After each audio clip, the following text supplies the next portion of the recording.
The grand study of the Prinsenhof in Bruges was silent until a scream shattered the night. Servants rushed in to find Duke Philip the Good slumped over his desk, blood pooling across priceless maps.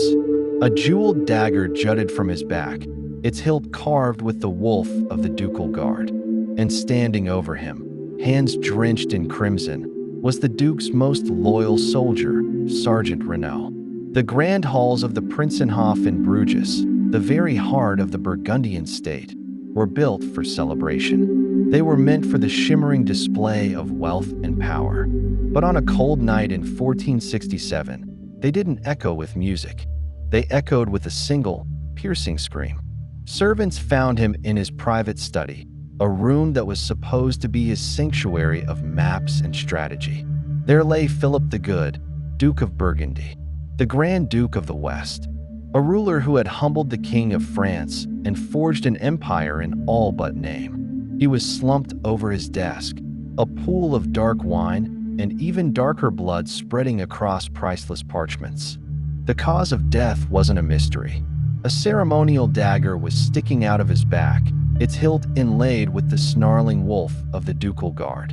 And standing over the body, hands stained red, face a mask of pure shock, was Sergeant Renaud, a man who had twice taken a blade for his duke on the battlefield. The court, reeling in horror, had its killer. The confession was immediate. The motive? A fit of madness, a sudden, bizarre break from a lifetime of loyalty. Case closed. But for one man, a quiet investigator summoned just to formalize the paperwork, the story was too simple. The pieces fit together far too neatly. He looked at the decorated soldier, this supposed madman, and he didn't see a killer. He saw a pawn, and he asked the one question nobody else dared to. If Sergeant Renaud was just the hand that held the knife, whose mind guided its deadly thrust. Was this a soldier's madness or a nobleman's plot? My name is Jean de la Roche. For 20 years, I'd been a magistrate in the Duke's court, mostly resolving land disputes and business squabbles. I was a man of ledgers and laws, not blood and conspiracy, but I had one skill the Duke seemed to value. I saw patterns where others just saw chaos. And in the chaos of Philip's death, all I could see was a pattern, one that felt chillingly deliberate. I wasn't brought in to solve the crime. I was brought in to document it. The powerful Croix family, who had long managed the Duke's affairs, and the Duke's impatient heir, the future Charles the Bold, they all wanted this over with. A mad soldier is a tragedy. A conspiracy? That's a cataclysm that could tear the fragile Burgundian state apart. Civil war was a beast that was always lurking at the door, and this had brought it snarling to the threshold. They needed the book closed, the soldier executed, and the succession to move forward with some semblance of stability. My first official act was attending the interrogation of Sergeant Renaud. He was held in the castle's deepest cell, a place of cold stone and an even colder silence. Renaud was a giant of a man, his reputation forged in the brutal wars of Liège where he'd shielded the Duke with his own body. The very picture of a loyal soldier. Yet here he was, reciting his confession in a flat monotone, his eyes hollowed out. "I was angry," he said, the words sounding like he'd learned them for a play. "The Duke passed me over for a promotion. He favored a younger man. We argued. My temper, it flared. I drew my dagger. I don't remember anything else until I saw the blood." The councilman nodded. It was plausible, if pathetic. A decorated hero brought low by simple pride. But I watched him speak. His hands, calloused and scarred from years of swordplay, were perfectly still. His gaze never wavered. He wasn't reliving a memory. He was reciting a lesson. There was no rage in him, no madness, just a profound, suffocating fear. A fear not of the executioner's axe, but of something much, much worse. I asked him one question. "The dagger, Sergeant. It was your ceremonial blade, wasn't it? The one you were given for bravery at Ghent." He flinched. The first real emotion I'd seen. "Yes," he whispered. "An honor." I pressed, keeping my voice gentle. "A symbol of your loyalty. Why that weapon?" In a fit of rage, a man grabs whatever is closest. A letter opener, a candlestick. He doesn't stop to think. I'll use the very symbol of my devotion as the tool for my betrayal. Renault's mask cracked. Just for a second, I saw a flicker of desperation in his eyes. He looked at the guards, at the stone walls, as if searching for an escape that he knew wasn't there. Then the mask was back. Madness has no logic, magistrate, he said, the monotone returning. That is all I have to say. As I left the cell, the head of the Duke's personal guard, a grim-faced captain named Valois, pulled me aside. Let it be, de la Roche, he warned, his voice low. The man confessed. The succession is delicate. The heir, Charles, wants this buried. For the good of Burgundy, let the madman hang. For the good of Burgundy. They used that phrase to justify wars, raise taxes, and now, it seemed, to paper over a murder. But my loyalty wasn't to the convenience of the court. It was to the truth. And I was certain the truth wasn't locked in a dungeon with a supposedly mad soldier. It was hiding somewhere in the gilded corridors of the palace, right behind the smiling faces of ambitious men. My investigation had just begun. If Renault wasn't the killer, then who in the palace wanted Philip the Good dead? A crime scene tells a story. You just have to know the language. The Duke's study had been cleaned, the body removed, the blood scrubbed from the floorboards. The court wanted the memory gone, and fast. But they'd made one mistake. They'd let me, the quiet record keeper, have one last look before the room was unsealed. I went into the study at dawn. It was a magnificent room, lined with oak shelves holding scrolls from across the known world. A massive map of Europe dominated one wall, the sprawling lands of the Burgundian state marked in brilliant red. Philip the Good had built this state, piece by bloody piece. He was a patron of the arts, a master of diplomacy, but also a warrior who'd stared down the King of France. This room was the nerve center of his power.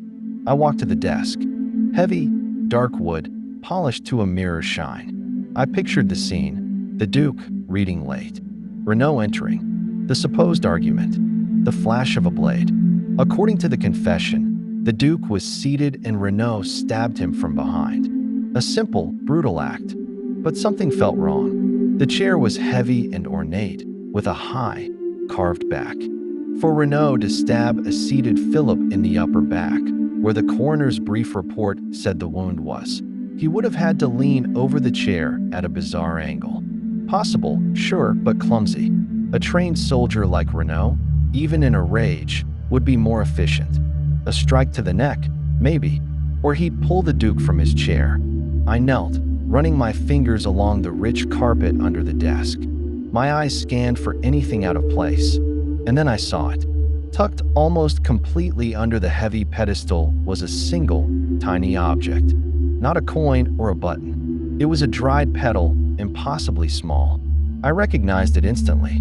A saffron crocus, worth more than its weight in gold, used in dyes, perfumes, and some very specific poisons. But more importantly, it wasn't native to Burgundy.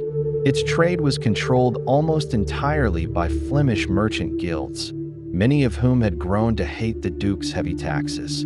It was a thread. Maybe it meant nothing, but it was something. My next stop was the barracks, to speak with the men who served with Sergeant Renault. I found them sullen, confused. They talked about Renault as a leader, a man they'd follow into hell. They called him the Rock. Stern, disciplined, but fair. The idea he'd just snapped was unthinkable to them. He was distracted this past month, a young corporal told me, polishing a piece of armor. Worried. His daughter, she's been ill. A lung fever. The physicians are expensive. There it was. A real motive. Not pride. Desperation. A man with a sick child and no money is a man who can be broken. A man who can be coerced. Was this the lever someone used to move the rock? I then sought out the one witness no one had bothered to really question. The serving boy who found the body. He was a terrified kid, no more than 15, and the court lords had dismissed his babbling as hysteria. I found him in the kitchens, peeling potatoes with trembling hands. I spoke to him gently, not as a magistrate, but just as an older man. I asked him to tell me exactly what he saw. I brought the Duke his final cup of wine, he stammered. The door, it was a little ajar. I heard voices. Not an argument. It was quiet, calm. That directly contradicted Renault's confession. And what did you see? I prompted. I peeked through the crack, he whispered, his eyes wide. I saw Sergeant Renault. He was standing near the fireplace, with his back to me. The Duke was at his desk, and there was another man. My heart hammered my ribs. Another man? Who? I don't know. The boy cried, shaking his head. He was in the shadows, by the great map. A tall man, in dark, fine clothes. Not a soldier. A lord, maybe. He was holding a piece of paper. He showed it to the Duke. The Duke, he stood up. He looked angry. He turned his back on the nobleman, and that's when the man from the shadows lunged forward. The boy's story was explosive. There was a third person in the room. Renault wasn't the killer. He was a witness. Or worse, a diversion. The boy said the man from the shadows lunged, but Renault confessed to the stabbing. How could both be true? Why didn't you tell the council? I asked, my voice barely a whisper. I tried, he insisted. But as I ran for the guards, Lord Beauvais stopped me. Lord Beauvais, a name that made the pieces in my mind shift into a terrifying new picture. Beauvais was a senior member of the Duke's council, known for his ambition and his close ties to the Croix family. He was one of the men pushing hardest for a quick execution. What did Lord Beauvais say to you? The boy looked down, ashamed. He told me I was hysterical, that I'd seen a shadow, a trick of the light. He said if I knew what was good for me, I would only remember seeing Sergeant Renault over the body. He gave me this. The boy pulled a small, heavy purse from his tunic. Gold coins. Hush money. The perfect crime was starting to unravel. It was built on a terrified boy, a coerced soldier, and a court that was too eager, or too afraid, to ask questions. Renault wasn't the killer. He was the distraction, placed at the fireplace to draw the Duke's eye. While the Duke was focused on him, the real assassin, the shadow by the map, struck from the side. And Lord Beauvais was the stage manager, making sure his key witness saw only what he was supposed to. If the boy truly saw another man in the room, then why was only Renault left standing over the Duke's body? With the boy's testimony, the lone madman theory was dead. This was a conspiracy, and Lord Beauvais was at its center. But a man like Beauvais, cautious and cunning, would never act alone. He was just a cog in a much larger machine. To understand the plot, I had to understand the forces circling the court. There were three great beasts sniffing around the carcass: the French crown, the Flemish guilds, and the Duke's own ambitious son. First, King Louis XI of France. They called him the Universal Spider for the webs of intrigue he spun across Europe. Philip the Good had spent a lifetime outmaneuvering and often humiliating the French. The very existence of a strong, independent Burgundy on his border was a dagger pointed right at the heart of France. For Louis, Philip's death wasn't a tragedy, it was an opportunity. An agent of the French king, hidden in the court, could have easily orchestrated this. A shadow in a lord's clothing. Second, the powerful merchant guilds of Flanders. Cities like Ghent and Bruges had grown fabulously wealthy, but they hated Philip's rule. He'd crushed their revolts, levied heavy taxes for his wars, and trampled on their freedoms. The saffron petal I'd found, that was their calling card. Their motive was simple: a weaker duke, or a civil war that let them reclaim their power, was good for business. They had the gold to buy a lord and bend a soldier. Finally, and most disturbingly, there was Philip's own son and heir, Charles. Known to history as Charles the Bold, his ambition was a fire that consumed everything it touched. He'd been impatient with his father's diplomacy for years, eager to forge Burgundy into a true kingdom. He'd clashed openly with his father's advisors. Was it possible that Charles, tired of waiting, had decided to speed up his own ascension? It was a monstrous thought, but I knew history was filled with monstrous acts. Lord Beauvais had connections to all three. He'd recently traveled to Paris, supposedly for trade talks, where he could have met with Louis's agents.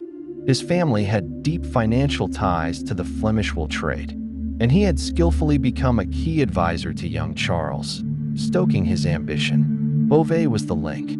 I needed proof. I had to connect Beauvais to Renaud. I started asking quiet questions about the sergeant's life, his debts. It led me to a back-alley physician, a man whose silence was easily purchased. He confirmed Renaud's daughter was gravely ill and that her very expensive treatments had been paid for, in full, in cash, by an anonymous benefactor just 1 week before the murder. The description of the man who delivered the gold was vague, tall, cloaked, distinguished, but it was enough. The final piece of the puzzle came from a source deep inside the palace. Helene, the Duke's laundress.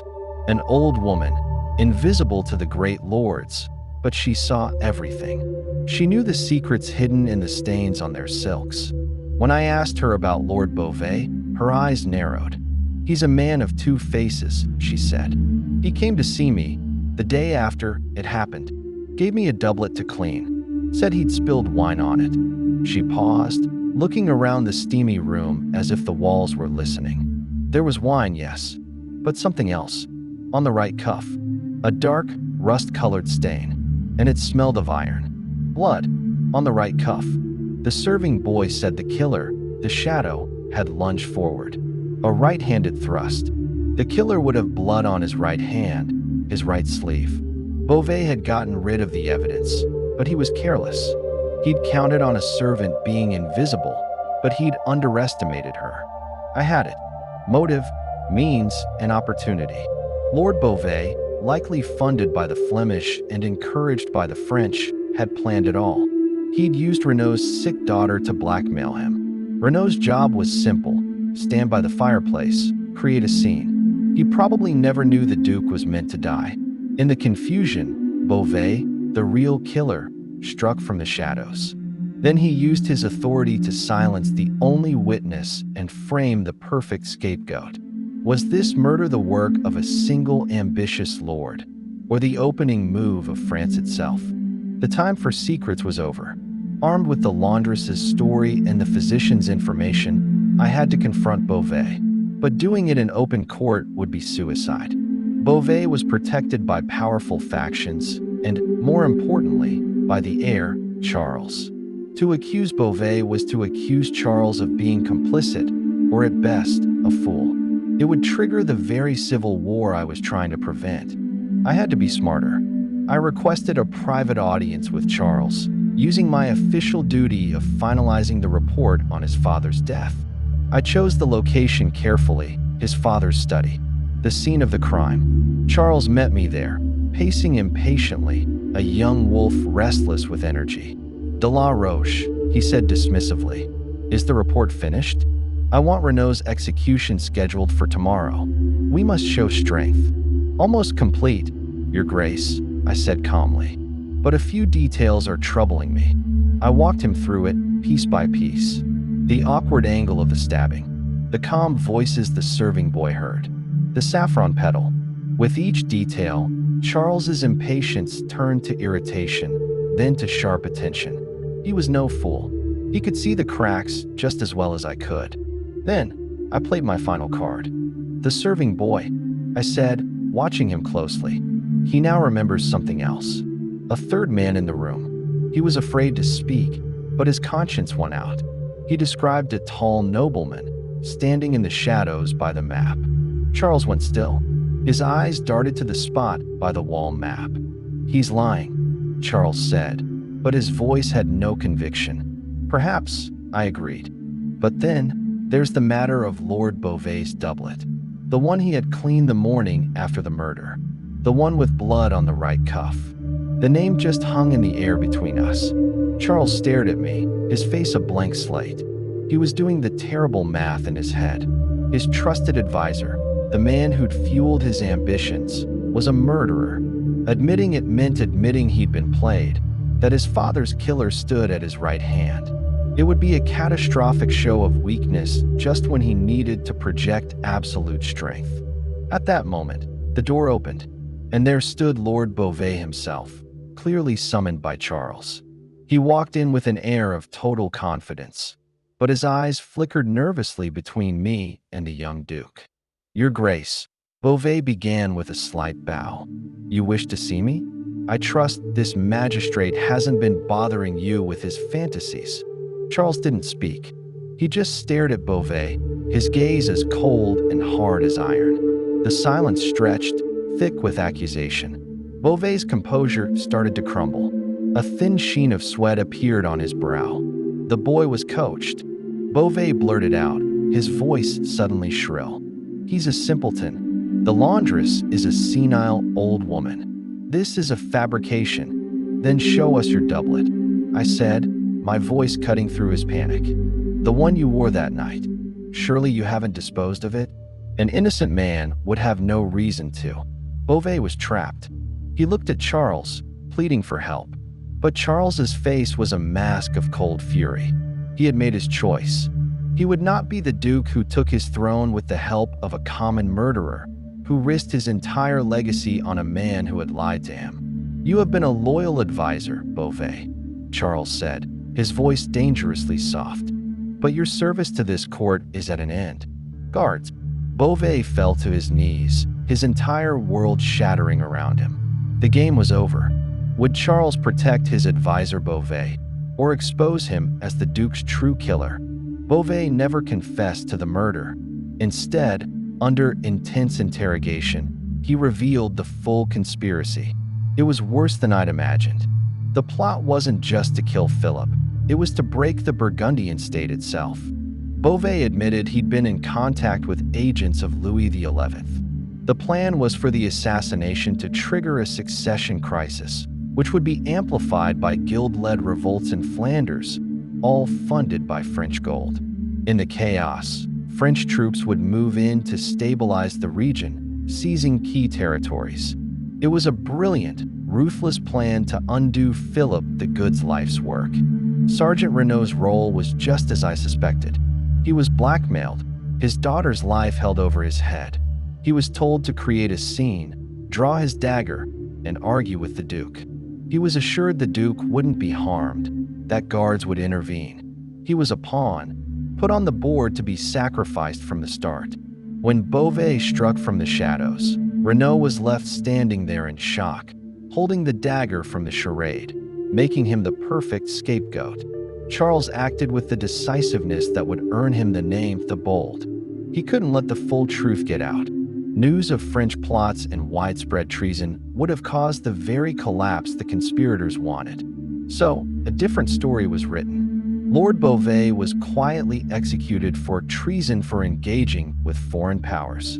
No mention of the assassination. His Flemish collaborators were rounded up, their assets seized, their rebellion strangled in its crib. As for Sergeant Renault, he was officially declared to have died of a fever in his cell. In reality, Charles had him and his now recovering daughter spirited away to a remote estate to live out their days in quiet obscurity under new names. It was a small act of mercy in a sea of brutal politics. And so, the great Burgundian state didn't fall. Charles the Bold secured his throne, and the crisis was averted. By exposing the truth, I had, paradoxically, allowed a more convenient lie to be created. The official history would say Philip the Good died peacefully of natural causes. The court conspiracy, the French plot, the quiet heroism of a laundress and the terror of a serving boy, all of it was buried in the foundations of the new reign. I was rewarded for my discretion. A generous pension, a quiet manor in the countryside, far from the whispers and knives of the court.